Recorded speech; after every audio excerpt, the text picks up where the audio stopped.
मस्खरे वापस कैसे आ गए? इनको तो हमने बहुत लंबे अरसे के लिए बाहर भेजा था, वन वे टिकट देकर। यस मैडम सर, लेकिन इनको वापसी का टिकट हमारे कारोबारी मुखालिफों ने दिया है। मैडम सर, ये हमारी स्कीम को नाकाम बनाने की एक साजिश है। मगर ये लोग भूल चुके हैं कि जंजालपुरे की सूरत हाल बदल चुकी है। अब करीम बख्श और हिदायतुल्लाह का सियासत का दौर खत्म हो चुका है और हमारा दौर शुरू हो गया है। हमारा दौर।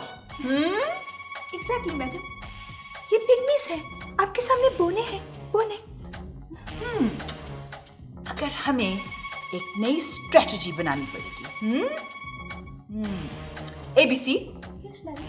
तुम अरस्तू से कहो हिदायतुल्लाह और करीम बख्श की फाइल्स उनकी तस्वीर समेत प्रेस में रिलीज कर दें।